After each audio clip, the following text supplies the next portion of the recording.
گناہ جو ہے نبی صلی اللہ علیہ وآلہ وسلم نے فرمایا کہ ایک بندہ جب گناہ کرتا ہے نکتت فی قلبہ نکتۃ سوداء، اس کے دل کے اوپر ایک سیاہ نقطہ لگ جاتا ہے. وہ نقطہ اس کے دل پہ لگ گیا. اب اگر وہ توبہ کر لیتا ہے، آپ صلی اللہ علیہ وسلم نے فرمایا کہ اللہ تعالیٰ اس نقطے کو صاف کر دیتے ہیں، اس کا دل پھر صحیح ہو جاتا ہے. لیکن اگر وہ توبہ نہیں کرتا بلکہ مزید گناہ کرتا ہے تو آہستہ آہستہ کیا ہوتا ہے کہ وہ سیاہی پھیلتی رہتی ہے یہاں تک کہ وہ پورا دل سیاہ ہو جاتا ہے. مربادن کلکوزی مجخیا، آپ صلی اللہ علیہ وسلم کے الفاظ ہیں حدیث کے. انسان کا دل پھر ایسا ہو جاتا ہے، اور آپ نے فرمایا کہ کالا سیاہ ہو جاتا ہے، ایسا برتن کی طرح، ایسا مشکیزے کی طرح جس کے اندر بس پانی جاتا رہتا ہے، جو ابزارب کرتا رہتا ہے چیزوں کو، جس میں کوئی چیز ٹھہرتی نہیں ہے، جو پریزرو نہیں کر سکتا کوئی چیز. اور آپ نے کہا کہ اس کی حالت کیا ہوتی ہے، اس کی نشانی کیا ہے کہ لا يعرف معروفا ولا ينکر منکرا الا ما اشرب من ہوا. اس کو اچھائی اچھائی نہیں لگتی اور برائی برائی نہیں لگتی. یہ بہت بڑی بات ہے، ذرا اس پہ غور کریں. آپ کو پتہ ہے ہم میں سے اکثر لوگ جو اچھائی ہے نا، when we do something good، ہم کوئی اچھا کام کرتے ہیں نا تو ہمیں اس کی خوشی ملتی ہے، جس کی وجہ سے ہمیں کیا ہوتا ہے، موٹیویشن ملتی ہے. ہم کیا کرتے ہیں، مزید کوئی کام کرتے ہیں، رائٹ. اور اگر ہم کوئی برائی کا کام کریں تو کیا ہوتا ہے، ہمیں گلٹ ہوتا ہے، پچھتاوا ہوتا ہے نا.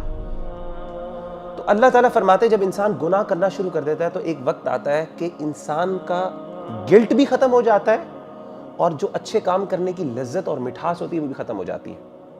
وہ اچھا کام کرتا ہے، اس کو کوئی پلیجر نہیں، کوئی خوشی نہیں محسوس ہوتی.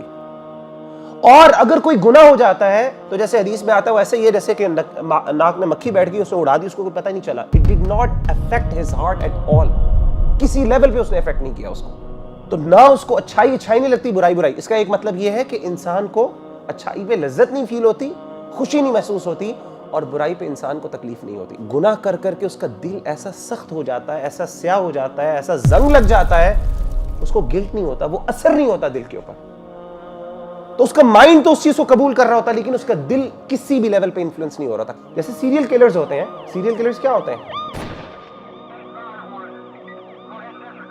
they just kill, they enjoy. اور اللہ معاف کرے پھر ایک وقت آتا ہے کہ برائی ان کو اچھی لگنا شروع ہو جاتی ہے and they start taking pleasure in that. دوسری چیز آپ صلی اللہ علیہ وسلم نے کیا فرمائی، آپ صلی اللہ علیہ وسلم نے فرمائی ایک دل ہوتا ہے جو سفید ہوتا ہے، جو توبہ کرتا ہے اور جو فتنوں کو ریزسٹ کرتا ہے. جب اس کے اوپر کوئی شہوات، اس کے دل میں کوئی برائی آتی ہے، کوئی گناہ آتا ہے دل میں، تو وہ چیز کیا کرتے ہیں، اس کو ریزسٹ کرتا ہے یہاں تک کہ وہ سفید پتھر کی طرح اسٹرانگ دل ہو جاتا ہے. اور آپ صلی اللہ علیہ وسلم نے فرمایا کہ تعرض الفتن علی القلوب، فتنے دل کو پیش کیے جاتے ہیں، ڈیزائرز اور ڈاؤٹس دل پر آتے ہیں.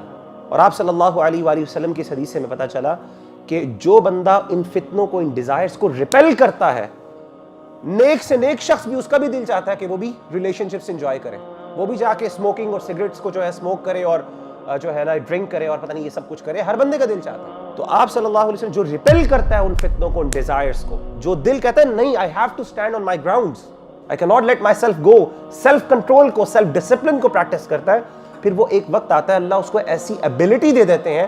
آپ نے فرمایا کہ لا يضرہ فتنة ما دامت السماوات والارض. ایک وقت آتا ہے کہ وہ اتنا اسٹرانگ ہو جاتا ہے کہ کوئی فتنہ جو ہے دنیا کے اندر، کوئی فتنہ ایسا نہیں ہوتا جو اس کو اثر کر سکے، انفلوئنس کر سکے.